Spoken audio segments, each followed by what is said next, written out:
"This isn't your home anymore." That's what he said before slamming the door in my face. No warning, no explanation, just a changed lock.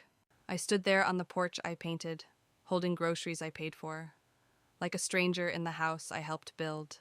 No screaming, no crying, just silence. Because silence holds power. I walked away that day, not from the house, but from the illusion he sold me. And while he thought he won, I was already planning my move. 3 months later, I walked into the county auction, anonymous, focused, ready, and when the gavel slammed down, I didn't blink. Because the house, it was mine now. He changed the locks, but I changed the owner name, and now he pays me rent. Funny how quiet revenge can be. I met Marcus Taylor when I was 27, working the night shift at St. Luke's Hospital in Denver. He wasn't flashy, not in the expensive suit kind of way, but he had this quiet confidence, the kind that could talk a room into saying yes. And he knew it. We met at a community fundraiser. He was volunteering as one of the organizers. I was there handing out first aid kits. He made a joke about my name tag being upside down. I laughed harder than I should have. That's how it started. He told me he was in real estate, said he was trying to flip properties the right way, no gimmicks, no corners cut. I told him I respected that, and just like that, it felt like he saw me, not the tired nurse in scrubs, not the woman who grew up in a rental house with her mom and 2 siblings, but someone who had value, someone worth building with. He said he wanted a partner, not a passenger, and I believed him.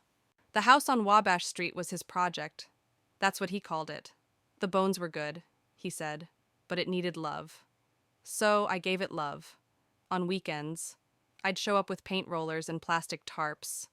We picked out floor tiles together. I scraped wallpaper with my bare hands until they blistered. I power washed the porch, planted flowers, even sewed the curtains in the kitchen. He didn't pay me. I never asked. Because he called it ours. Every time we finished a room, he'd say, "Look what we built," and it mattered to me. It gave me a sense of stability I never had. He let me keep my toothbrush in the bathroom. My clothes filled half the closet. My name wasn't on the deed, but my fingerprints were on every inch of that house. We fought, of course. No couple doesn't, but it never got ugly. Not until the money issues started creeping in. He'd stay out later, say it was business. I believed him. Then he stopped asking for my help with the renovations. Said he wanted to handle things himself. I felt it the shift, like I was no longer a builder, just a guest. Still, I stayed. I wanted to believe it was just a phase. That maybe he was overwhelmed. Then one Friday, I came home from a 12-hour shift. My feet were burning, my shoulders sore. I had 2 bags of groceries swinging from each arm, his favorite snacks. Mine too. I was smiling, thinking we'd watch that movie he kept putting off. But my key, it didn't fit. I thought maybe I was turning it wrong. I tried again, and again, until my hands trembled. I knocked. He opened the door halfway, no smile, just cold eyes, like I was a solicitor. "You're not on the deed," he said. "You don't live here anymore." Then he closed the door, just like that. I stood on the porch I power washed, next to the flower bed I planted, holding groceries I bought, and I couldn't move, couldn't breathe. I wasn't even angry yet, just broken, confused. I waited, maybe he'd come back out, say it was a joke, say anything. But the lights inside never flickered. The door stayed shut, and the lock stayed changed. So I turned and walked away. Not from the house, from the illusion he sold me. And as I walked down Wabash Street that night, past the mailbox I painted, past the sidewalk I swept, I made myself a silent promise. He thinks he owns everything.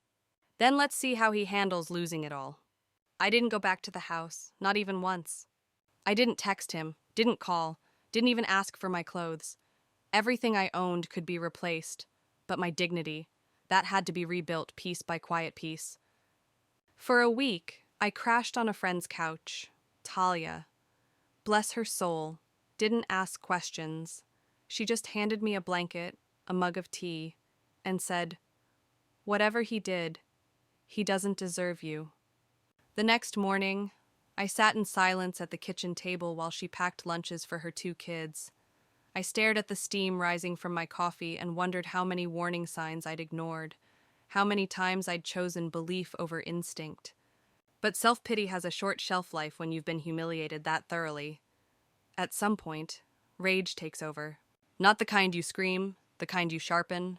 That's when I started digging. Marcus had always been slippery with details, especially about money. I remembered late-night phone calls he'd take outside, letters he shoved into drawers without opening.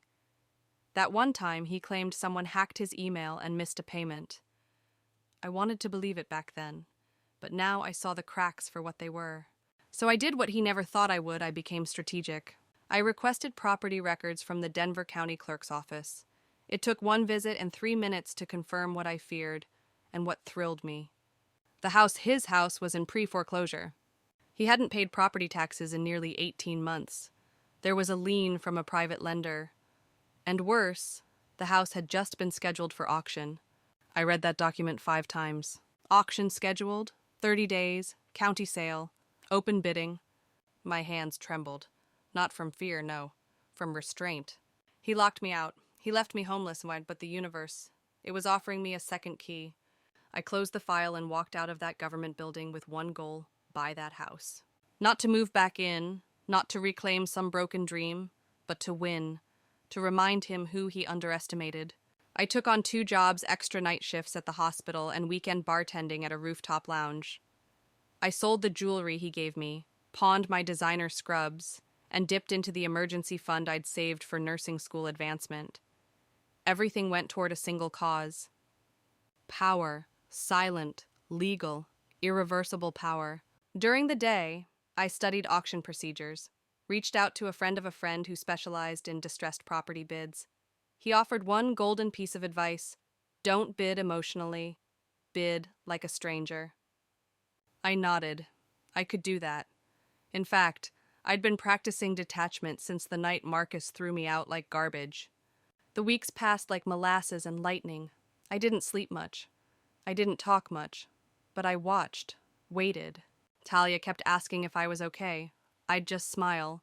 Almost, I said, because almost was enough for now. A few days before the auction, I drove past the house on Wabash, slowly, windows up, sunglasses on. He was outside, watering the lawn like he still owned it. He had no idea. I rolled forward, didn't stop, but my heart. It roared like a furnace. Auction day arrived on a Tuesday, 9 a.m., sharp.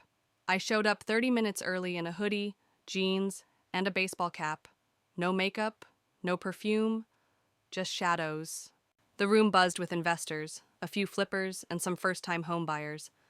I scanned for Marcus. He wasn't there. Of course he wasn't. He never shows up for what really matters. The bidding began, property after property. Then I heard it, 634 Wabash Street. The room hushed slightly. The opening bid was modest, barely more than what I'd saved. I raised my hand quietly. Someone countered. I went higher. They dropped out. Going once, going twice. Sold. To me. I didn't cheer, didn't flinch, just wrote my name, signed the papers, and walked out. I sat in my car afterward, staring at the receipt. This is not a dream, I whispered. I owned it. The house. The deed. The land. And Marcus. He would find out the way I found out from the lock. A week later, I sent the notice. Certified mail. Official letterhead. It said, "Dear Mr. Taylor, please be advised that ownership of 634 Wabash Street has officially transferred to Olivia Reyes as of the recorded date. You are now occupying the premises without a valid lease. You have 30 days to vacate or arrange a rental agreement at the discretion of the new owner. Sincerely, Olivia Reyes." I sealed the envelope and smiled for the first time in months. He wanted to teach me a lesson about ownership, but I learned something else instead. You don't need a man's permission to reclaim what was never his to keep. I imagined his face when he'd open that letter. Maybe he'd laugh. Maybe he'd curse. Maybe he'd finally realize that locking someone out doesn't keep you safe. It just leaves you exposed to something far more dangerous: silence. I didn't gloat. I didn't post anything. No Facebook updates. No cryptic quotes. No messages through mutual friends. Because revenge that talks too loud tends to lose its edge. Instead, I focused on the details. I met with a lawyer pro bono through a women's resource center. She helped me draft a formal occupancy notice, walked me through the next steps in case he refused to leave. She asked me why I wanted the house. I said, I want what it represents. She smiled. Then make sure you take every inch of it back. Legally, precisely. The day the letter was confirmed delivered, I received a call, unknown number, but I knew that voice. You've got to be kidding me. I didn't respond. He continued. You're doing this out of spite, that's low, even for you. I let the silence hang. Then I said, No, I'm doing this out of survival. And I hung up. 30 days came and went. Marcus didn't leave, but he didn't pay rent either. So I followed the procedure, just like I was told. Filed an unlawful detainer notice, paid the fees, waited. The hearing took less than 20 minutes. He didn't show up. I left the courthouse with an eviction order in hand. When the sheriff served the papers, I wasn't there. I didn't need to be. Power doesn't always show up with noise. Sometimes it arrives in envelopes. A week later, I changed the locks again. This time, not to keep someone out, but to start fresh. I didn't move in. I rented the house to a small family, a single mom and her son. She cried when I told her the rent would be below market. I told her, everyone deserves a chance to feel safe where they live. She didn't know my story. She didn't need to. But every month, when that rent payment hit my account, I smiled. Not because of the money, but because I turned pain into ownership, grief into equity, and silence into something louder than any scream. That's the thing about being locked out. It forces you to learn how to build your own door. And in my case, I didn't just build the door. I bought the whole damn house around it. The morning after the eviction, I drove past 634 Wabash Street for the first time in daylight. The porch still creaked. The paint I once rolled onto the shutters was faded now, but the air around it felt different, lighter, like it no longer carried his shadow. I parked 2 houses down. Not to hide, there was nothing left to fear but to observe. I watched as the movers packed up the last of his life into the back of a rental truck. They handled his things like strangers would. No care, no nostalgia. That felt fitting. Part of me expected him to storm across the lawn, demand an explanation. But he didn't. He didn't even look up. Because even Marcus knew. This wasn't just about property anymore. This was about ownership, the kind no paper can fake. I drove away with the windows down. The wind felt like applause. 2 days later, I changed the locks again, and this time, I was the one holding the clipboard. The contractor I hired was a retired veteran named Hank. Tough hands, gentle voice. He said, "You want the old locks tossed or framed?" I smiled. Tossed. I'm not in the business of memorializing nonsense. We replaced everything: door, fixtures, hinges. I had the carpets torn out, the walls repainted, even the faucet knobs. I didn't just want the house to be mine on paper. I wanted it to forget him. It wasn't revenge anymore, it was restoration. While Hank worked, I'd bring coffee and sit on the front steps just watching. Sometimes neighbors would pass by. Mrs. Boudreau from next door asked, "You back for good?" "Sugar," I said. "Just long enough to clean the ghosts out." She winked. Good girl. Every evening, I'd go home to my little apartment across town. It wasn't fancy, but it was mine. No one could lock me out. No one could call me uninvited. I made a list. Every item in that house that had once held me hostage with memory. The bookshelf in the corner.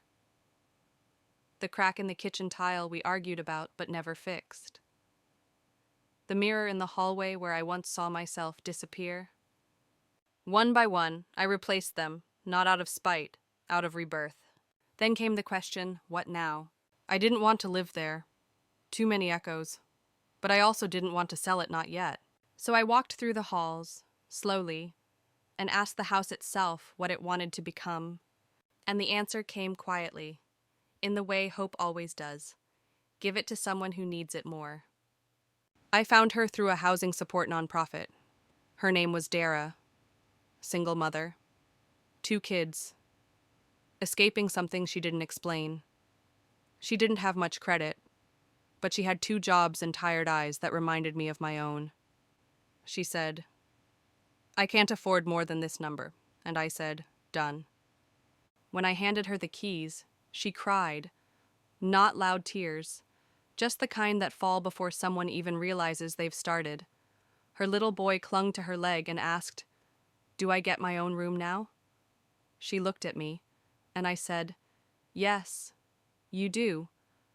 I didn't tell her why I was doing it, didn't tell her about the lock, the betrayal, the man who thought he was bigger than justice.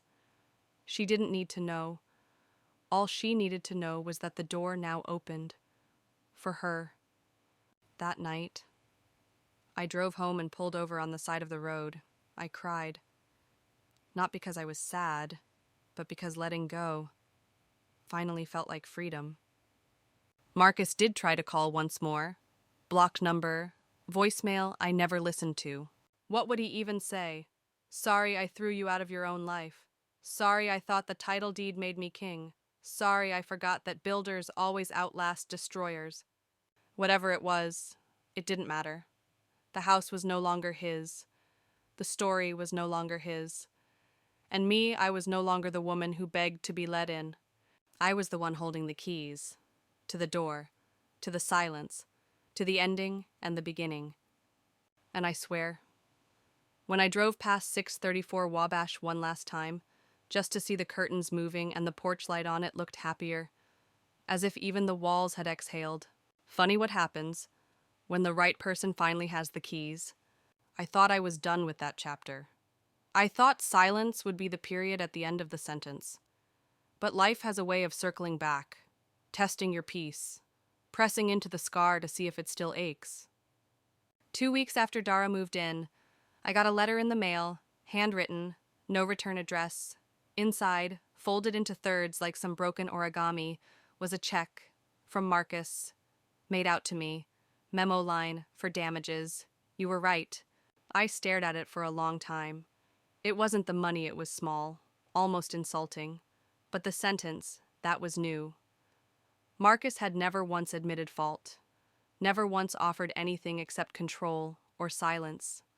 I didn't cash it, didn't tear it either. I put it in the drawer with my closing documents, a relic of a war I no longer had to fight. Because here's the truth they never teach you. Winning isn't loud, it's not a mic drop, it's not a final scream, it's a breath. A quiet moment where you look around and realize he no longer lives in your head. You no longer wait for an apology. And the house, it finally belongs to peace. I drive by now and then. The yard is greener. The porch has wind chimes. A little girl's bike rests near the steps. Sometimes I park down the street and just listen to the laughter coming through the windows. It's strange how something once soaked in pain can hold joy again. But healing isn't about erasing the past. It's about repainting it, room by room. And me, I went back to school, got my advanced nursing license. Talia cried at the ceremony. She said, "I knew you were a builder. You just had to rebuild you." And I did. Now, when new nurses ask me how I stay so calm, I just smile, because nothing rattles you after someone changes the locks on your life. Nothing scares you after you buy the house back. They say the best revenge is success, but I don't believe that. I think the best revenge is peace, the kind you don't have to prove, the kind you live in. And maybe one day, Marcus will walk by that house again. Maybe he'll see the new curtains, the flower pots, the wind chimes ringing like freedom. And maybe, just maybe, he'll realize that he never owned the house. He only borrowed it from someone who never stopped building. Me. The morning of the auction was cold. Not winter cold, but that sharp Colorado breeze that creeps under your collar and reminds you you're still alive. I pulled my hoodie tighter, hands deep in my pockets, eyes fixed on the courthouse steps. The crowd was already forming. Investors, flippers, real estate sharks who wore sunglasses even in the shade. They weren't here for homes. They were here for margins. But me, I was here for something they'd never understand. Closure, territory, justice dressed in escrow papers. I waited in the back. No makeup, no jewelry. I wanted to disappear until the moment I didn't. I had memorized every detail of the auction rules. Bid fast. Don't hesitate. Don't blink. And above all, never ever let them know it's personal. Because it was. God.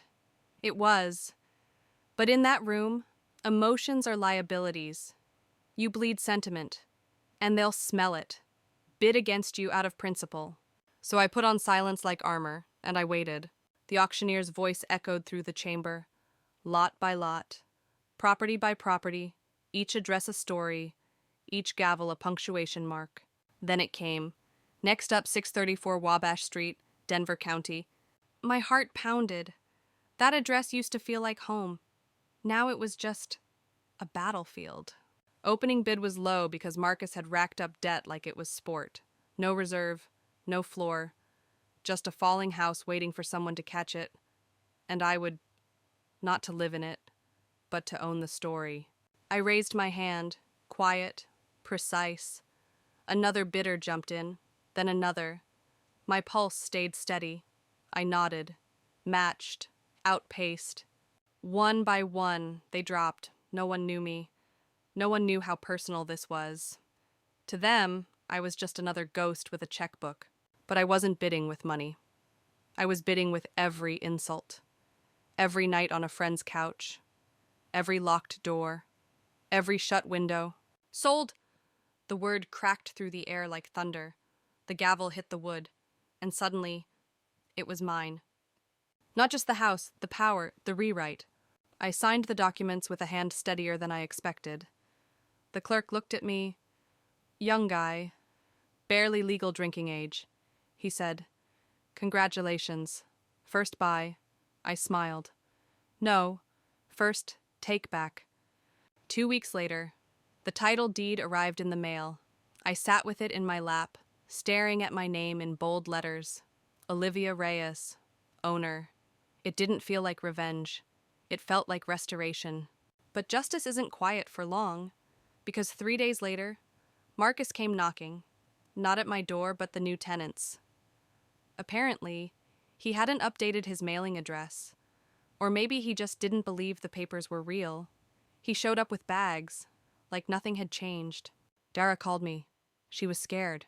He was demanding entry, said he owned the place, screamed that some woman was stealing his life. I didn't panic. I arrived within 20 minutes. Police already there. Marcus pacing like a man who'd just realized his control was gone and couldn't breathe without it. I stepped out of my car, calm, crisp, collected, held up the deed in one hand, ID in the other. The officer took one look and nodded. "Sir, you need to leave. This is legally her property." Marcus turned, saw me, and the color drained from his face like water down a sink. "You," he hissed. "Me," I said. "The owner." He shouted, called it theft, called me names. The officer stepped in, told him he'd be arrested if he didn't leave peacefully. He looked at me one last time, eyes wild, hurt, small. And then he left. The wind picked up, and in that gust, it was like the last of him blew off the porch. Dara opened the door. I told her everything was okay now. She asked me, "Was that really the old owner?" "No," I said. "That was the old mistake." She laughed, just a little, but it was real. And when her son ran to the door, she picked him up and said, "You're safe now, baby." And for the first time, I believed it too. That night, I sat alone in my car across from the house, watching the light spill out from the kitchen, a family cooking dinner, a woman who reminded me of myself before I forgot my worth. And I thought he changed the locks, But I bought the whole damn property, not to hurt him, but to free me. Some people think power is about who signs the checks, but real power is who holds the deed. To the house, to their life, to their silence. After that night, I expected silence, but Marcus wasn't done yet. He tried filing a complaint, claimed the auction was rigged, said I used insider connections. It was laughable he had zero proof. But still, the county reviewed it. I spent the next 2 weeks answering emails, showing up for hearings, and presenting the documents over and over. I was tired, but I wasn't shaken, because truth, when documented properly, is bulletproof. Eventually, the complaint was dismissed. The judge even apologized for the inconvenience. I smiled and said, "You don't need to apologize. I'm used to earning what I own twice." The court clerk chuckled. "That line needs to be in a book," he said. "Maybe it will be," I thought. Once the dust settled, I received a letter in the mail from the auction office. A formal congratulations, a summary of the property transfer, and at the bottom, a simple phrase, title Olivia Reyes, owner in full. Owner in full, not co-owner, not tenant, not contributor. Owner. That word tasted like dignity. I framed that document, not to gloat, but to remember. To remind myself what happens when you stay silent long enough to build something louder than noise. One evening, I took Dara and her kids out for ice cream. We didn't talk about the house. We talked about schools, hobbies. The little boy showed me a rock he swore was magic. I told him, "Maybe it is." On the way home, Dara said something I'll never forget. "I never thought anyone would fight to give someone like me a chance." I looked out the window, the lights of the city blinking like signals from old dreams, and I said, "Maybe that's the problem." Too many of us forget we deserve to live inside the story, not just clean up after it. She squeezed my hand, said nothing, but in that silence, I heard it again. Healing, not just mine, ours. Marcus never contacted me again. I think he finally understood that there's no bargaining with consequences. You can't negotiate with the woman you buried, because she came back as the architect of your eviction. And now every time I walk past 634 Wabash just to hear the sound of life spilling from its windows, I smile. Because justice didn't knock, it signed the deed. Sometimes, the most powerful stories end in silence. Not because there's nothing left to say, but because everything that needed to be said was written in actions, in deeds, in names carved onto ownership papers, in keys that jingle in your palm, heavy with justice. Months passed. The drama faded, as it always does. People moved on. The house became just another address again. But to me, it was never just a house. It was proof that I could lose everything and still win. I remember standing in front of the mailbox one evening, hands in my coat pocket, wind stirring the last of the autumn leaves. I looked at the porch, at the new coat of paint, the door I had installed, the curtains Dara chose. It was all different now, but one thing remained. It was mine, not to live in, but to reclaim what was taken from me. I had built something deeper than revenge. I had built a legacy, and the most beautiful part, Marcus never saw it coming. Because power doesn't shout. It signs paperwork. It attends court dates quietly. It waits in the back of the auction room and outbids everyone without blinking. There was a moment weeks later where I realized just how far I'd come. I was at a networking event, speaking on a panel about women in leadership. The moderator asked, "What's one moment that made you feel in control of your life again?" The other women gave answers about promotions, titles, raises. When it was my turn, I paused, then said, "When I bought a house that I was once locked out of." The room went quiet. Then they clapped. Not because it was triumphant, but because it was true. Later, a young woman came up to me. She whispered, "I'm going through something similar." I handed her my number, told her, "Let them underestimate you. Just make sure the deed ends in your name. That's the kind of legacy I wanted. Not just to take back what was stolen, but to make sure the next woman didn't have to bleed to do it. I kept the original eviction notice in a drawer, not because I was holding on to bitterness, but because I needed to remember what it felt like to be erased, and what it took to rewrite myself into the story. I don't drive by the house much anymore. It's not that I don't care, it's that I don't need to, because some victories don't require a parade. They live quietly inside you.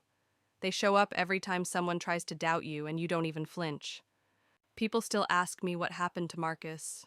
I don't know, I don't care. His story stopped mattering the day I became the author of mine. I built a business not long after. Real estate investment funny. Right. The girl who was locked out now owns 3 properties. 2 of them rented below market to single moms. Not because I'm a savior, but because I know what it's like to knock on a door that won't open. And I'd rather build homes than walls. There's a folder on my desk labeled Power Moves.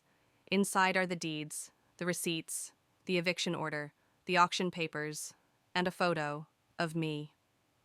Standing in front of 634 Wabash, keys in hand, not smiling, just certain. Because that's what ownership does. It replaces the need to prove with the power to act. If I could go back in time to that moment on the porch, bags of groceries in hand, key not working, I'd tell that version of me something simple. Let it lock. Let him walk. You're about to build something no one can evict you from. And I did, with silence, with structure, with strength that didn't come from anger but from clarity. Some people chase revenge to feel better, but I chased power to feel whole, to sleep peacefully, to stop looking over my shoulder, to stop questioning my worth. Now, when I hear the jingle of keys in my purse, I don't just hear metal.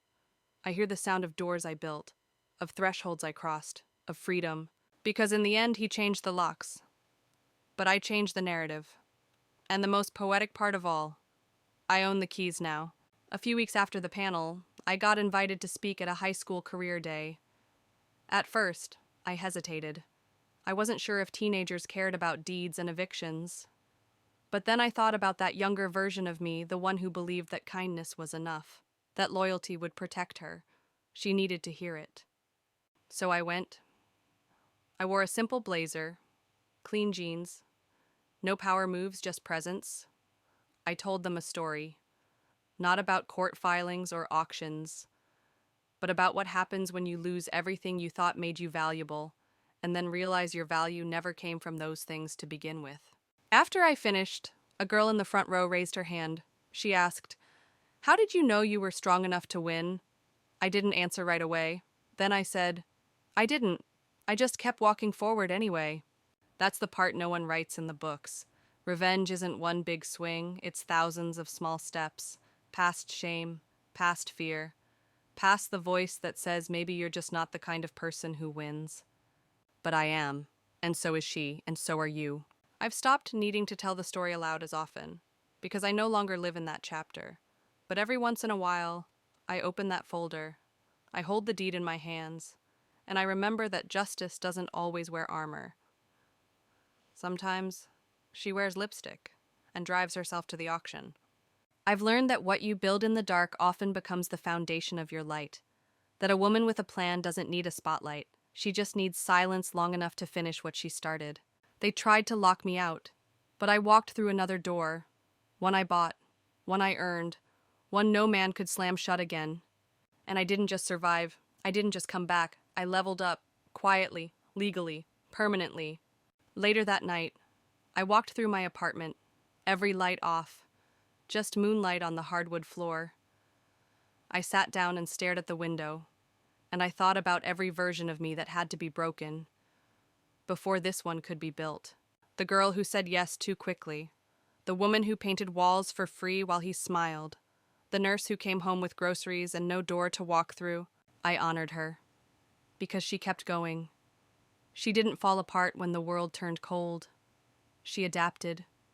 She evolved. And then she bought the ground they thought she'd never stand on again. That's the truth about quiet revenge. It doesn't make headlines. It makes history. Now, when I hear women doubt themselves, I tell them this. You don't have to roar to win. Just own something they can't take away. For me, it was a house. For you, it might be your voice, your name, your peace. But whatever it is, protect it like your life depends on it. Because one day, it just might. And when that day comes, walk silent, strike smart, and never let them see you beg. Let them see you sign.